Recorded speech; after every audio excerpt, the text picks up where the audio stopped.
30 வயது வரை கல்யாணம் பண்ணிக்காம தேவைப்பட்டதுன்னா இந்த லிவிங் ரிலேஷன்ஷிப்ல இருக்கிறது நல்லா புரிஞ்சுக்கோங்க. உடனே நித்யானந்தா லிவிங் ரிலேஷன்ஷிப்புக்கு ஆதரவு அப்படின்னு தம்ப்நெயில் போடாதீங்க.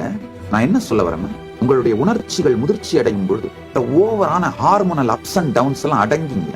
வெறும் இந்த ஹார்மோனல் பிரஷர்னால நீங்க வாழ்க்கையை பாக்குறீங்க இல்லையா, அந்த பார்வை முழுமையானது இல்லை அப்படின்னு புரியும் பொழுது அந்த ஹார்மோனல் பிரஷர்னால சினிமால காட்டுற அந்த நாடக காதல், ஹார்மோனல் பிரஷர்னால வர்ற காதல் எல்லாமே உங்க ஜாதிக்குள்ளேயே நடந்தா கூட நாடக காதல் தான். ஏன்னா நாடகங்களை பார்த்து அந்த பிம்பங்களை மனதில் உள்வாங்கி அந்த பிம்பங்களை வைத்துக் கொண்டு கற்பனைகளை வைத்துக் கொண்டு உருவாகின்ற எல்லா காதலும் நாடக காதலே. இந்த நாடக காதல்ல நீங்க எடுக்கிற முடிவை கொஞ்ச நாள் கழிச்சு வருந்துவீங்க, கஷ்டப்படுவீங்க.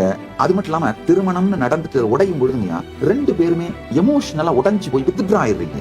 அது மாதிரியான துக்கங்கள், அதனால வர்ற டிப்ரெஷன், அதனால வர்ற தற்கொலைகள் இதெல்லாம் தேவையில்லை. அதுக்காக நான் சொல்ற தீர்வு, இந்த 3வது நிலை தீர்வு, 30 வயசு ஈவன் ஒரு 35 வரைக்கும் கூட லிவிங் ரிலேஷன்ஷிப்போ இல்ல டேட்டிங்கோ அது மாதிரியே லைஃப பார்த்துட்டு இப்ப கல்யாணம் பண்ணா கட்டாயமா இதுக்கு மேல நம்ம 2 பேரும் ஒன்னா இருந்து நம்முடைய முழு வாழ்க்கையும் இனிமையா இருந்து நம்ம 2 பேரும் ஒருத்தருடைய உடல் நலம், மனநலம், நம்முடைய சாம்ராஜ்யம் இதையெல்லாம் கட்டமைப்போம் அப்படிங்கிற தெளிவுக்கு வந்த பிறகு கல்யாணம் பண்ணிக்க முடியும்.